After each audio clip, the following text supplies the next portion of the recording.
Hey everyone, I'm Andrew Snyder. I am the host of the Mythic Mind podcast and the founder of the Mythic Mind Fellowship. Now, if you're listening through the podcast, you probably already know that, but I'm also posting this to YouTube, and who knows who's going to come across it.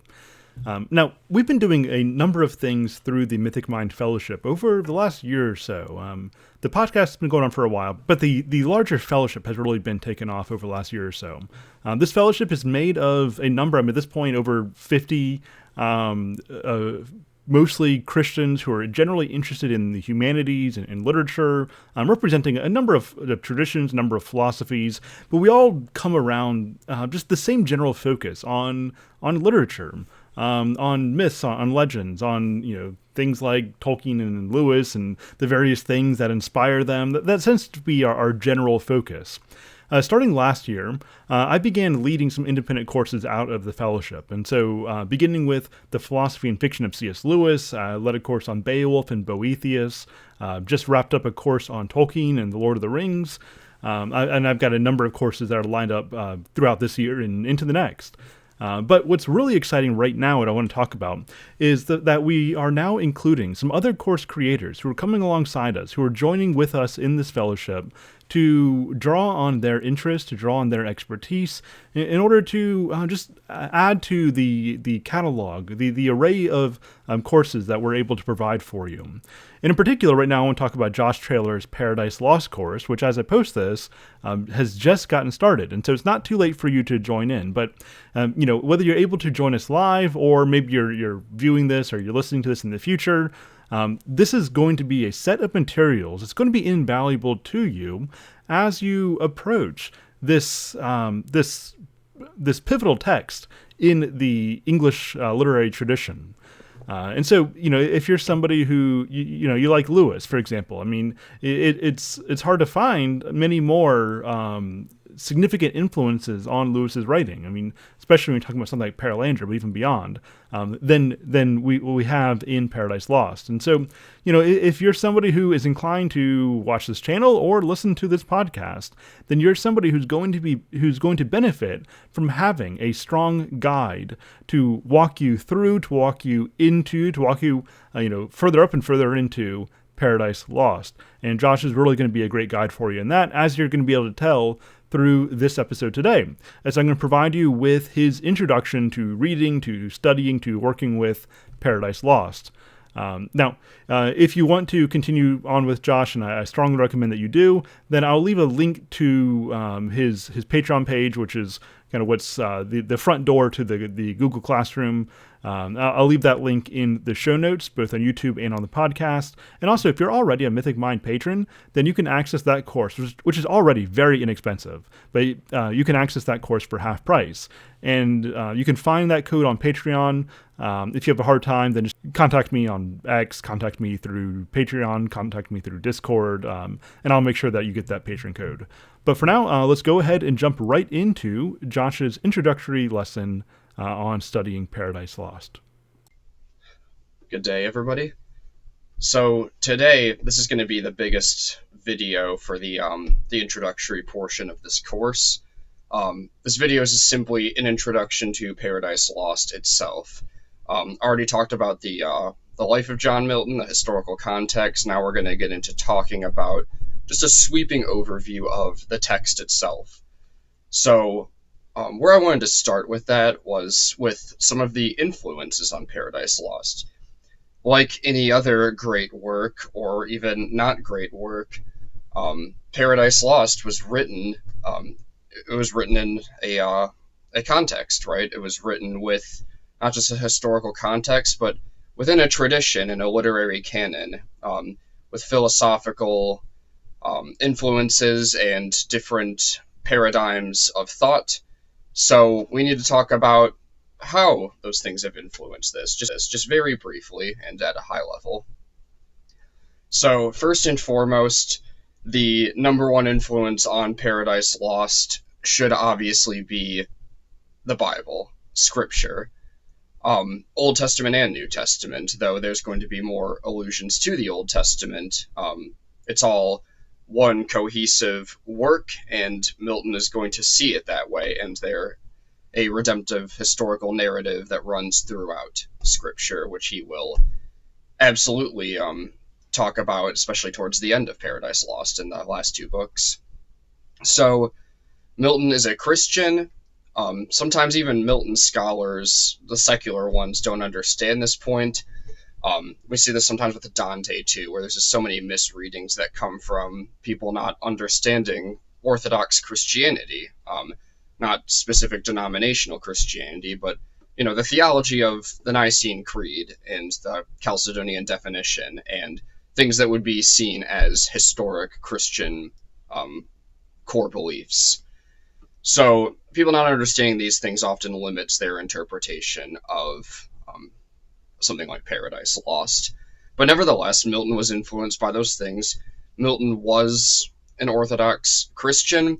The work De Doctrina Christiana, which I'll get to talking about in a different video, sometimes seems to reveal that he was heretical in some ways, being Arian, which, again, we can talk about that later if you don't know what that is.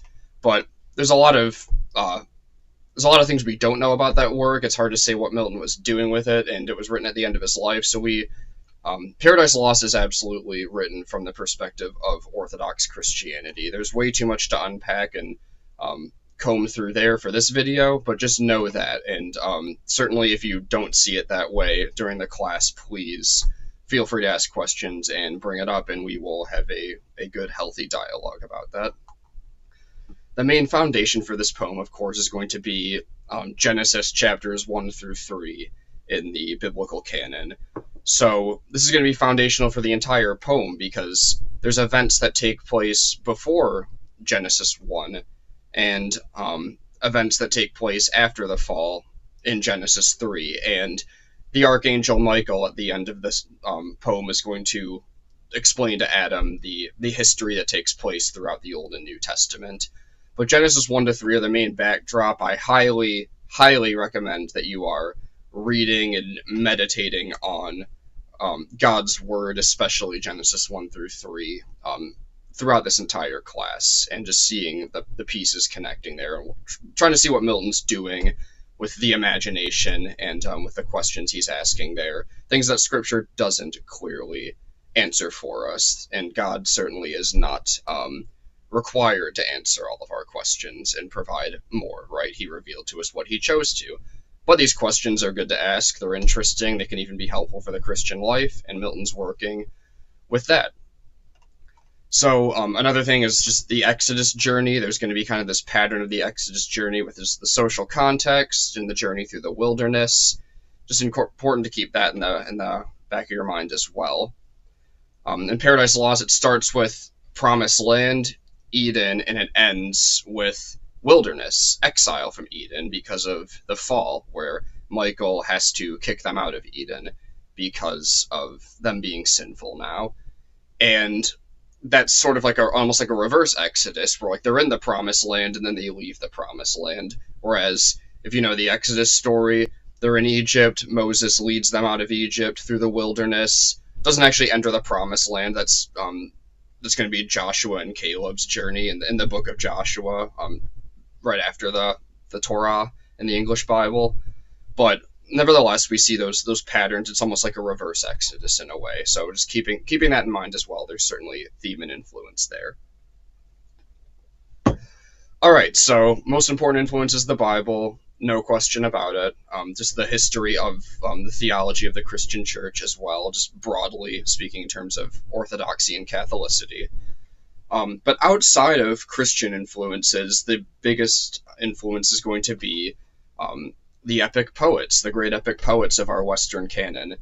So the first, really, maybe usually considered the first literary author of our Western canon is Homer. Homer writing out of usually roughly 800 BC, maybe sometimes dated all the way back to 1000 BC, being the first person to write down the oral tradition of the Trojan Wars, which occurred before all of that. And so we see so many Homeric styles and themes and conceptions throughout Paradise Lost. No doubt Milton is writing intentionally this as an epic, not any other type of poem or any other type of narrative. He's specifically trying to write a great epic here, and I believe, of course, he accomplishes that, as many would agree. But there's going to be influences here. So we're going to see at one point in Paradise Lost, I cannot remember the exact book off the top of my head. It might be like book 4 or 5, maybe even 6. But somewhere in the middle of Paradise Lost, there's going to be a recounting of the story of the war between the rebellious angels, aka the fallen angels, and the demons, Satan being their leader. Satan, once Lucifer, the unfallen angel, leads the rebellion against God, who he sees as a tyrant. And the military conflict recounted here is very, very, very much in the style of many of the passages in the Iliad. If you've ever read the Iliad, and if you haven't, I'll tell you now, there is a lot of warfare in the Iliad. There's a lot of military conflict. There's a lot of descriptions of battle scenes. This is very, you might see this in some like modern, like modern fantasy stories or something here and there. But other than that, you don't really see a lot of battle scenes. There's a section of Paradise Lost that really pays homage to Homer in a way, talking about the battle between God's angels who remain faithful to him and those who fall away from God and his grace. Another Homeric convention is the idea of really the action being split into two. So you kind of have this hero's peril and social context or quest theme, and then the setting of social order in a way. So in the Odyssey, you have first Odysseus, and the hero's journey is his journey back to Ithaca from the Trojan War. Ithaca is his homeland. He is the king of that. He's trying to return. And he's going to get back there, and he has to establish social order because he's been gone for a long time. And he has a wife and a son named Telemachus, who are going to be, he has to reorder his house, the oikos, and he has to reorder the polis, his city-state. Those are themes in this two-part epic of the Odyssey. And you kind of see that in a little bit with Paradise Lost in some ways or another. You're going to kind of see things taking place really before the fall and after the fall, but really Milton says that book 7 is where the rest of the poem is, and he shows us that the poem is confined to Earth, basically from book 7 on, where a lot of things are taking place outside of Earth from the perspective of God and the perspective of Satan in the first half of Paradise Lost, books 1 through 6. So we kind of have this twofold way, where it's almost like two arcs, maybe in a way. You see this also in Virgil as well. So in the Aeneid, the action is split into two. The first part of the Aeneid is Aeneas journeying out of Troy, which has been sacked, sieged, and destroyed. And he's going to be taking his journey, fulfilling his destiny to establish what eventually becomes Rome and the Roman Republic, and then later the Roman Empire. And he moves out of the Italian peninsula or moves out of Troy to the Italian peninsula. And then when he gets to the Italian peninsula, he has to set some sort of social order there, and has conflict with all of the different Italian warlords. And that's what the second half of the Aeneid is about. It's him establishing that and then receiving this prophecy that, one day from this, Romulus and Remus are going to be, born from Rhea Silvia. They are going to be nursed by the she-wolf, and they are going to one day establish Rome, and Romulus is going to be the first king of Rome. If you've never read Livy, specifically, the Roman author, that's a great place to read all of that at, as a kind of, I guess, as like a sequel to the Aeneid. Okay, so that's one aspect. Another aspect that we absolutely need to talk about is this epic convention of media res. So media res is basically it's Latin for in the middle of things. And what this is going to mean is that we don't get the story from the beginning.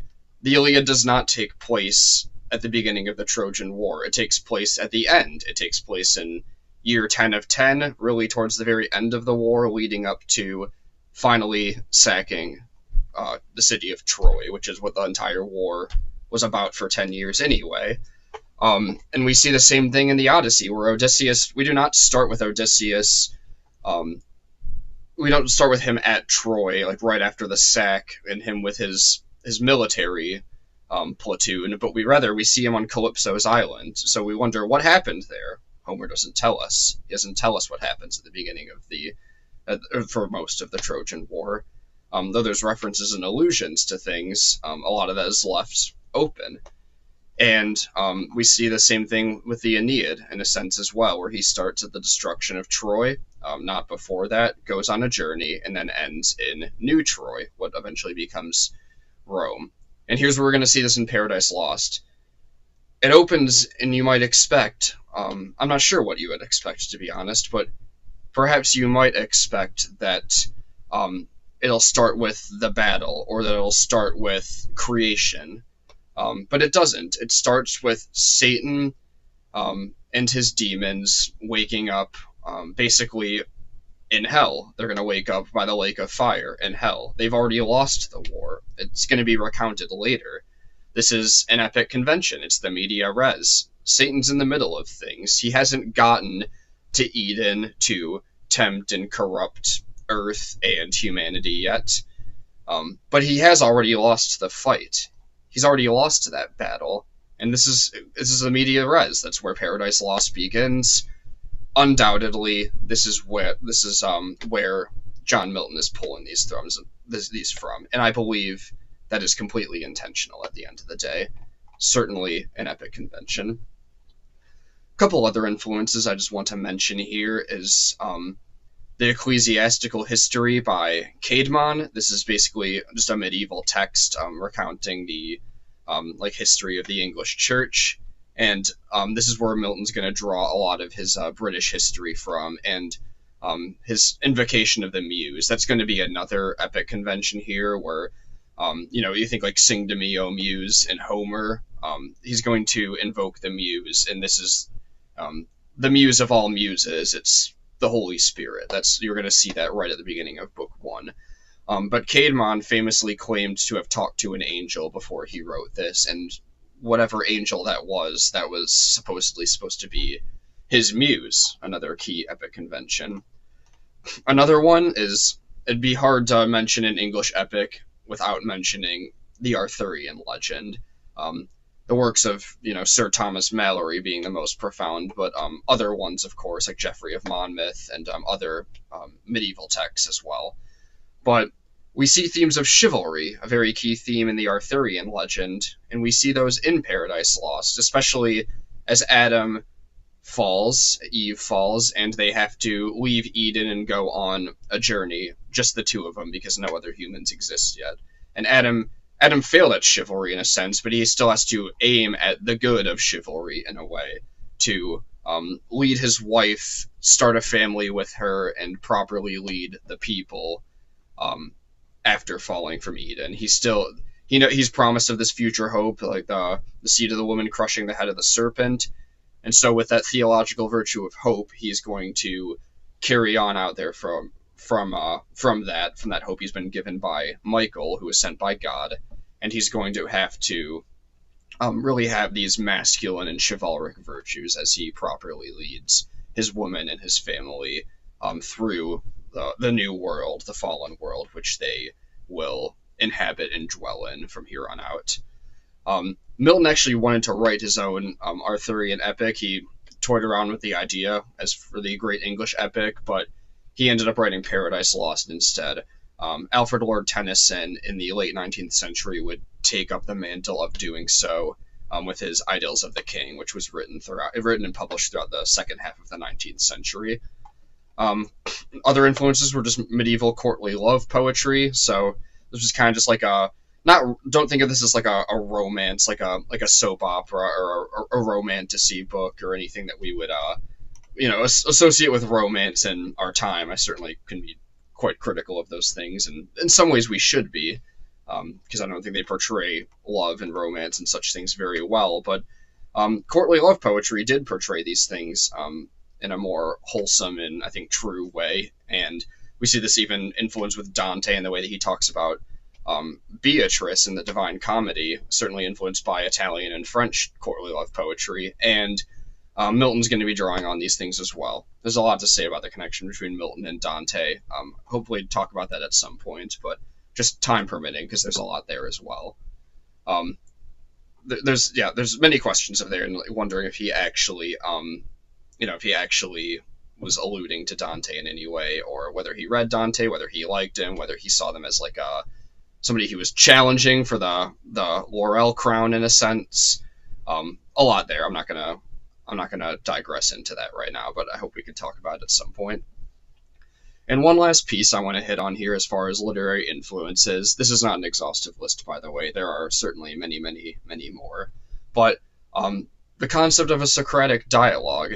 A lot of the dramatic scenes you're going to see where characters are dialoguing with one another, it's usually one character talking to another for pretty much the entirety of the poem. And you see this especially in a scene where Raphael is educating Adam, trying to prepare him and educate him properly to be virtuous and not take the fruit from the tree of the knowledge of good and evil, and to also lead his wife to not do the same.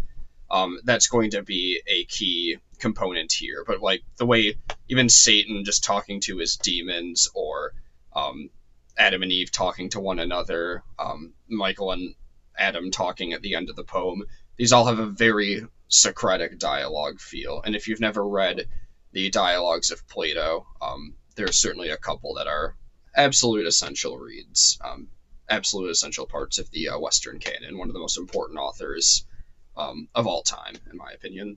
And I think in the opinions of many, I don't think that's even much of an opinion, practically a fact. So, moving out of influences, I would like to talk about the poem itself, the text of the poem. So, what's the style here? Well, first of all, it's going to be iambic pentameter blank verse. So this is just a poetry way of method of doing things. Sorry, losing my voice here a little bit.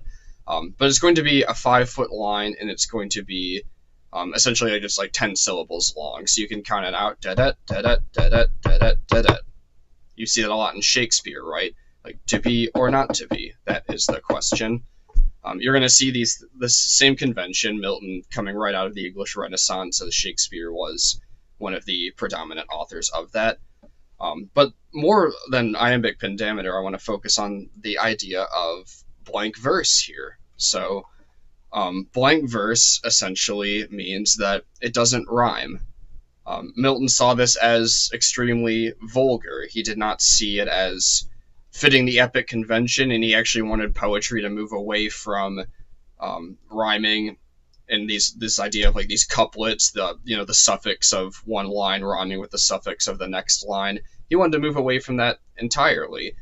And we certainly see that a lot in the English poetic tradition. People think about poetry and they're like, it rhymes. George Lucas, of course, once said, it's like poetry, it rhymes. This isn't exactly what he was talking about, but poetry doesn't rhyme a lot of the time. That's a common misconception.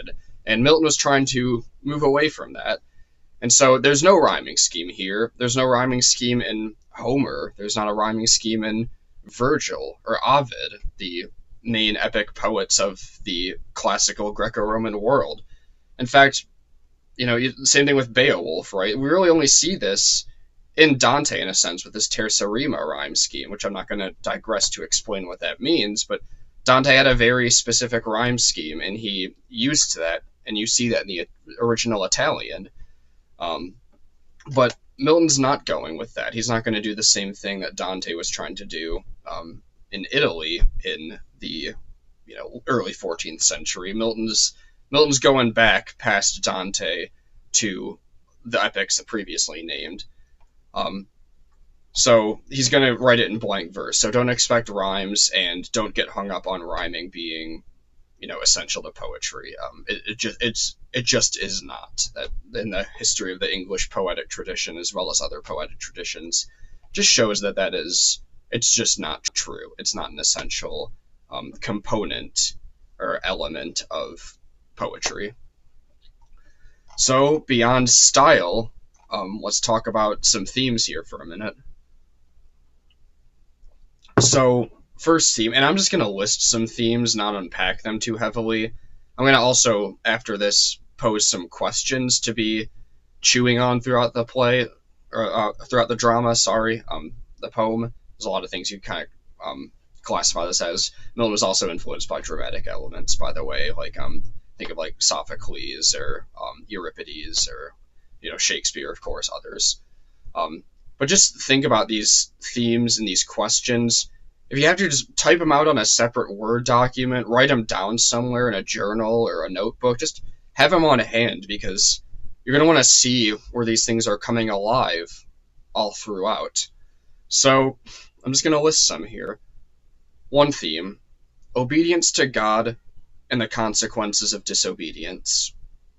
Another theme: divine justice and divine love, and how those things are interrelated to one another. In fact, as a Christian, you kind of have to come to the terms to agree that they're completely inseparable in a way.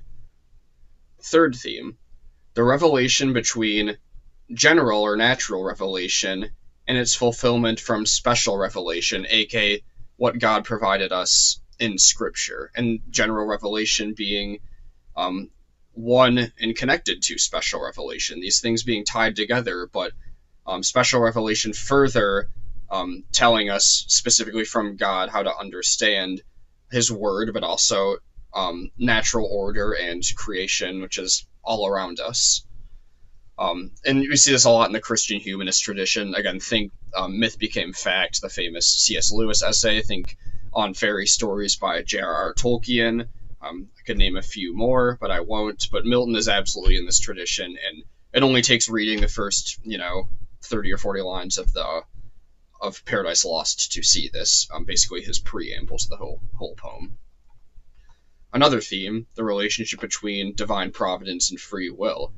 Milton was a Puritan. Is he a Calvinist? Is he Arminian? Is he something else? Because those aren't the only two views of this in the grand theological tradition.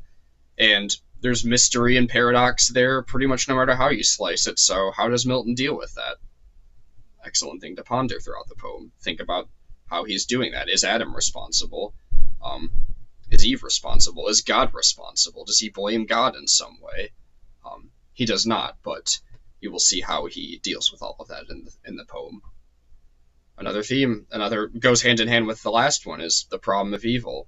How does a good, loving, all-powerful, all-knowing God exist in a world where evil also exists? Is it his fault that evil exists? Is it man's fault? How does that all reconcile out? How do we deal with that? And Milton's poem is kind of one giant theodicy, or way of justifying the ways of God to men, defending the problem of evil, in a sense. So all things to consider there. Another big one for Milton is the relationship between monarchy, liberty, and tyranny. Milton was very, very, very libertarian in a sense in his time. He was very pro-liberty, pro-freedom of conscience, freedom of choice, freedom of religion. He was very against the monarchy in his life. He saw monarchy as tyrannical. He even saw some of the presbyteries in the Church of Scotland as tyrannical in his time as well. That might be hard to believe for some of you, but he did. He very much was for personal liberty, very congregationalistic in a sense. And you'll see that come out in the poem as well, just in the concept of God as the monarch and Satan as the tyrant, Satan accusing God as being tyrannical, all of those things. The nature of evil itself. So, there's a conception of dualism in some philosophical traditions where good and evil are both just these high powers that are equal to one another. But Milton is not going to see it that way. He sees the nature of evil as, Augustine's concept of privatio boni here, or privation of the good. He's going to see evil as not being created by God, but as a corruption of the good things that God created. If you're in the book club right now with Andrew Snyder and other Mythic Mind patrons and fellows, you'll definitely come across this if you're reading the Confessions and discussing it right now. Augustine mentions it there and in other works, but evil is a privation of the good. It's a corruption of the good. God didn't create it, and that is absolutely the view that Milton is putting into this poem. See chapter 10 of C.S. Lewis's preface of Paradise Lost if you want to read on Milton's relationship with Augustine and how he is drawing from that long time, over 1,000-year-old at his time, Augustinian tradition. So now I'm going to just ask some questions, and some of these they pretty much all directly tie in with the themes, but I want to put some of these questions out there. Again, these are things to just chew on, reflect on, meditate on as you are reading, and hopefully even in some sense rereading the poem as we go through this class. What were Adam and Eve meant to be? Were they supposed to grow in knowledge over time? Would there have eventually been a time where they could have been ready to partake of and ingest the knowledge of the tree of good and evil? What is the role of procreation before the fall? Were Adam and Eve supposed to procreate? If so, why didn't they have any children before the fall? How long were they there? How did they not have children? Did they even engage in sexual intercourse? Were they abstinent? Was that the way that they didn't have children? If Eve could get pregnant, what would labor, delivery, and childbirth look like? As in Genesis 3, we see that there's labor and toil and pain that's going to be multiplied in the process of childbirth. But what would that have looked like before the fall? What would parenting have looked like before the fall? Like, how would it look like to have these unfallen, sinless parents and children? Imagine what that would look like. Could Adam and Eve have never fallen? Was it possible that they could have never actually fallen, and that we never would have needed Jesus to come down incarnate and to save us from our sins via his life, death, and resurrection? Is that possible? Could they have never fallen at all? Could they have freely chosen to not disobey, just as they unfortunately freely chose to disobey? Is it possible at all that this could have happened? Or did God actively will for it to happen so that one day the monomyth and the eucatastrophe of Christ could occur? Did Adam and Eve have free will at all? Was their free will libertarian? Did they have some sort of compatibilist form of free will in accordance with God's sovereignty? Did God ordain the fall? Did he actively will for this to happen? If so, does that mean that it was fated? And if so, does that mean that all of humanity is deterministic in a sense? Do we not have a choice on whether to obey or disobey God to attain salvation through the work of Christ ultimately? Do we choose any of that, or is it all elected or predestined? And Milton's not going to use that concept, predestination and election, in the Calvinistic terms. He's going to sort of cash that out in a different way. We can talk about that another time, though. Shifting towards the character of Satan. Why is Satan so charismatic? Why does he get so much screen time or so much of the text? Like, why is he such a prominent character in this? Does Milton want us to relate to him? Is that why he's a prominent character? Or did Milton have some strange fascination with Satan, as the Romantic poets William Blake and a little later Percy Shelley accused him of almost basically being some closet satanic fanatic of some sort? Is that true? Is there merit to their claims, or are they misunderstanding and misinterpreting the literary quality of Satan in this? And this is important to contrast with Dante, who basically makes just Satan a hideous, disgusting, pathetic monster at the bottom of Inferno, in the ninth, the lowest circle of Dante's Inferno, Dante's hell. He's half frozen, he's static, he can't do anything, and he's continually in active rebellion, just like Milton's Satan. But Milton's Satan he has a swagger about him, he's charismatic, he's cunning, he's very dynamic rather than static. He's constantly moving around and doing things. Why is that? Why isn't he static? Why is he so dynamic in Paradise Lost? What does Milton's portrayal of Adam have to say about masculinity? What does portrayal of Eve have to say about femininity? Themes that we see in C.S. Lewis's Out of the Silent Planet, unfallen masculinity, and in Paralandra, unfallen femininity, especially with like the Green Lady. We see this a lot. There's going to be parallels between the Unman and the Green Lady, as well as there's going to be with Satan and Eve in Paradise Lost. Absolutely a direct influence, by the way. is Eve representative of every woman to Milton, or is she just a character in the story? So is she an archetype? Is he saying something universal about women with Eve, or is he merely saying some things about women or some things just about her character? And to give you an example what I mean from here, think of Jane Studdock and That Hideous Strength, if you've read it. If not, you should absolutely read it. Here's a shameless plug for that. But there's a debate whether Jane represents Lewis's vision of female academics as a whole, if Jane's a symbol for that, or if she's merely just an instantiation or just a character in a story who happens to be a female academic with certain circumstances, a certain personality, certain dispositions and struggles, or etc.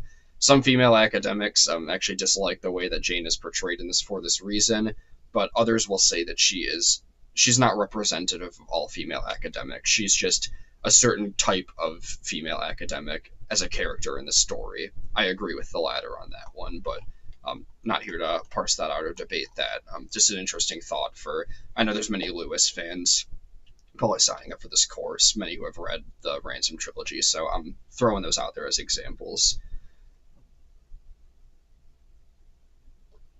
All right, so I just wanted to talk about some interpretive challenges now.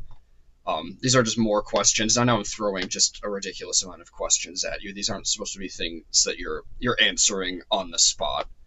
These are things that I want you to be thinking about throughout the course. And you might answer some just to find out in classic academic fashion that as you answer these questions, you get answers only to receive more questions that spawn. It's kind of like a hydra. You cut off the head, more heads spawn. That's how these things work, and that's why it's such a great book, right? Because you can just endlessly ask questions and never know all the answers at the end of the day. Just the amount of scholarship is just enormous and will just continue to go on and on and on. The mark of a great book, truly. So just some questions about the interpretation itself. How does one imagine a prelapsarian world? I'm a fallen creature. I'm finite. I don't know what it's like to be born in a time where sin and death hadn't entered the world, as I have that in common with every person who will ever watch this video and listen to me talk about it. Everybody who is not Adam and Eve, Christ is obviously born through the Immaculate Conception sinless, so he's an exception here too, but Adam and Eve they're not God, but they're unfallen humans, right? And they exist in Eden. So Milton is a fallen creature just like we are, right? So how does that work? How can he imagine a prelapsarian world properly? Are there limitations to that? Are there going to be struggles to that? How does he deal with that? How does he handle that? Should he even be trying and attempting to imagine the prelapsarian world, right? Like, should he be doing that? The same thing you could go with C.S. Lewis with, Out of the Silent Planet and Perelandra, where he's imagining these unfallen worlds. And does C.S. Lewis do that in a better way than Milton, or does Milton do that in a better way? Does Milton take it too far in some ways, and how we can imagine that? We see another influence here, and I'm drawing a lot of parallels to Dante for a reason, but in Paradiso, which is the third and final part of Dante's Divine Comedy, he leaves Eden, the earthly paradise, which sits at the very top of Mount Purgatorio. That's the setting of the second part of the poem, Purgatorio, or Purgatory. And he ascends out of Eden into the medieval cosmos, the spheres, the heavens, if you may. And Dante arrives on Luna, or what we would know today as the moon. And as soon as he gets there, he's struggling to comprehend things. He's struggling to see things. He's having a really hard time putting all of his experiences from the Paradiso into words in the poem Paradiso, and that's because he's a human and he's limited in a sense. Even if he's been purified, he's struggling with that, and that's different than, in a sense, than Paradise Lost. But it's also not, because John Milton is going to write parts of the story that take place outside of time. They take place in God's transcendence, in the Empyrean, right, where he is outside of time. He's outside of space. He's outside of the cosmos. How does Milton deal with that? How does he imagine that as a finite human being dealing with an infinite being, aka God? Like, how does he handle that? All things just to consider. And so that kind of leads me to my next question and challenge is, how do we deal with a poem that takes place both outside of time and within time? So, like a drama, Paradise Lost has scenes, but it is not always clear when the scene shifts. So you see this in Shakespeare. The editions we have today, they have acts and various scenes that takes place within the act of the play. Usually, it's a five act drama with multiple scenes within each act. You see usually scene shifts are clearly articulated in things like Sophocles' Oedipus cycle or Aeschylus's Orestia, or in some of Euripides' tragedies. Um, but a lot of the editions, at least any of the ones I've seen, don't have this in Paradise Lost. So how do we understand a scene shift? We don't have the clear scene shifts as much in Paradise Lost, and so this requires a lot of careful attention. Um, and I kind of touched on this in the last one, but how do we take place? How do we understand what's taking place between the Godhead, where God the Father and God the Son, both characters in this poem, they're having a dialogue with one another? How are we supposed to handle that and deal with that? How can Milton even know that? Interpretive challenges. How are we supposed to understand whose perspective to read from? And are there some parts? There are some parts from Satan's perspective. There are some parts from God's perspective. How do we imagine and interpret those properly? All things to consider as you dive in and ponder these things reading throughout the poem. All right, so we've posed a lot of questions. Those are maybe too many, maybe not, but I hope those are really helpful for just kind of where to aim your focus and how to think about Paradise Lost. Now it's time to talk more about the characters of the poem. So, first and foremost, God the Father is a character in the poem. God the Son is a character in the poem. Milton is not, he doesn't reject the Trinity, so he does believe that God the Father, God the Son, and God the Holy Spirit are all, all share the divine essence. They're all fully God, but they're all distinctly their own persons in the Godhead. But these are, God the Father and God the Son are going to take up the role of the dialogue within the Godhead. Satan is a major character, like I said before, created a lot of controversy because Satan, the king of hell and the king of the demons, is essentially a main character in this drama. He's portrayed as the main antagonist, if you may, but he gets a lot of light. There's a lot of a focus on him, right? He's almost like a Byronic hero in a sense, a pre-Byronic hero, and Lord Byron, with like Don Juan and other works, most likely did draw influence from this, as the Romantics talked about Milton quite a bit. More on that another time, perhaps. Beelzebub is a character. He's not another name for Satan in this. He is Satan's right-hand man. He's his second in command, and he gets a scene with Satan right at the beginning of book 1. Satan has some followers who are other named characters. These are basically like his generals in a sense, and they're going to give speeches at the Infernal Council in book 2 and talk about how to best to get back at God for defeating them and banishing them to hell. So we have Belial, Mammon, Moloch, and Mulcaber. And Mulcaber, of course, is an allusion to King Vulcan in Roman mythology, also Hephaestus in Greek mythology. Those are usually interchangeable names.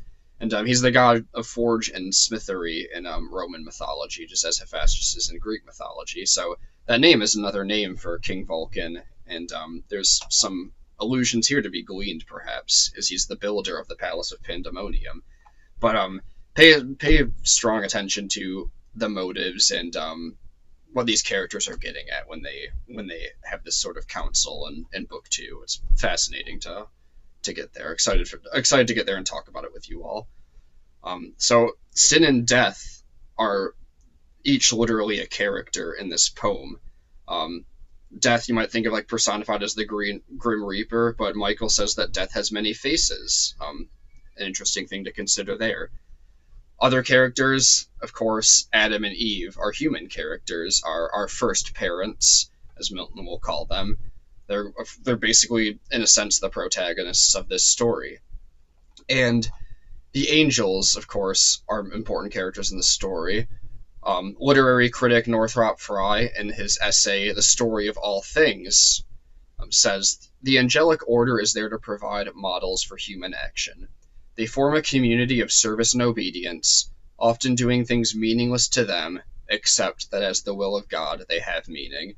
The angels here, there's a lot we could say about Milton's angels and his angelology, but the characters are supposed to be, they're representing obedience to God. Obedience and disobedience are motifs in this poem, and Milton is absolutely showing the angels as basically exemplars and paragons of virtue and obedience to God fully. They can't fall away because they'll be like Satan's demons, and they don't get redeemed like humans do, as many theologians have believed. So the angels in this poem are Gabriel, then Raphael, who's going to be Adam's teacher before the fall. He is essentially a historian. He's going to use history to try to educate Adam and prepare him to not fall, and warn him that Satan is coming as a serpent. Uriel is another angel. Abdiel is an angel. I know Abdiel is mentioned in, I can't remember. It might be Baruch or Tobit, one of the deuterocanonical books.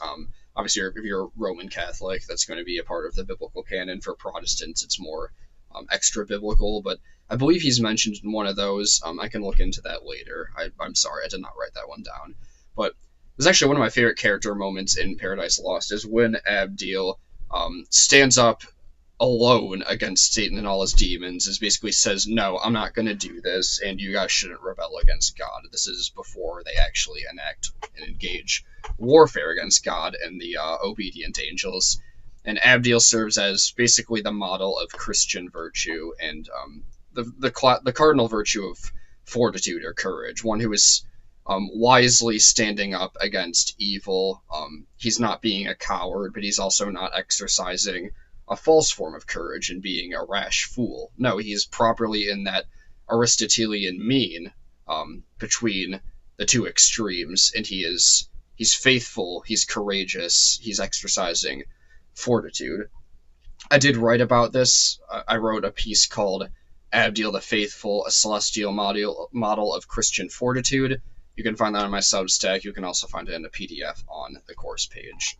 Highly recommend that. Not to shamelessly plug my own work, but it's nothing scholarly, but it's about 1,500 words or so to kind of talk about Abdiel in that scene. When you get to book 5, maybe go give that a read, and I hope we can talk about it further.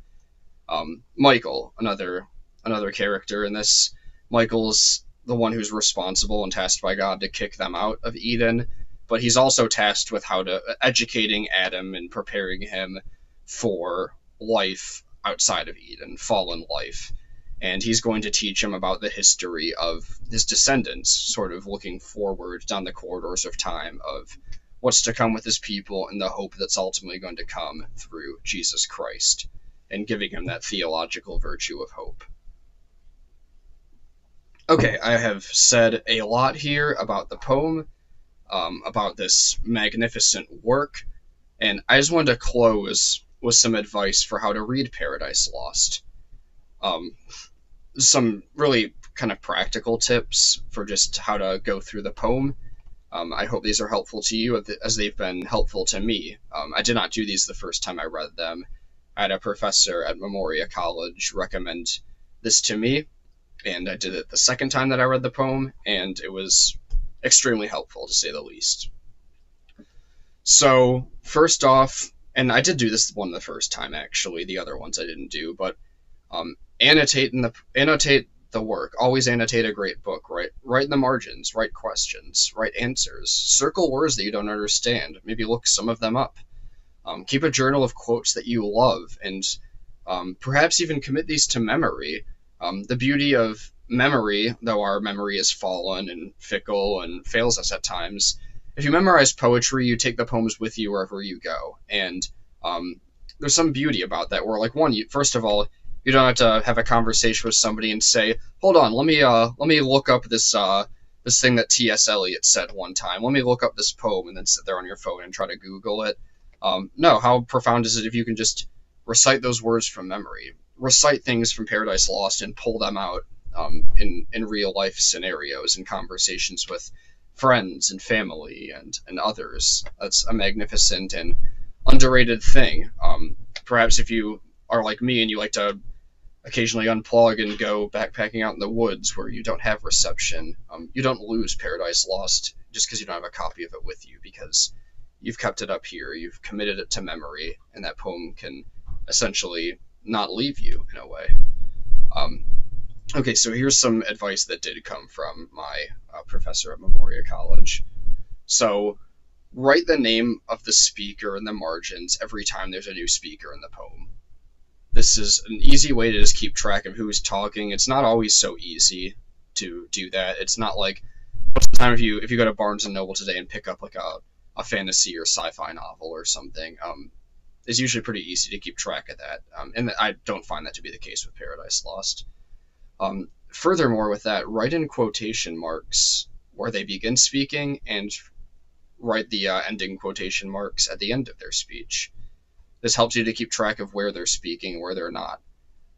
Some editions might have some quotation marks in them, but I haven't seen any that have them for every speech. So it helps you to know when somebody's actually talking, and when there's just a descriptive, poetic narrative about what's happening.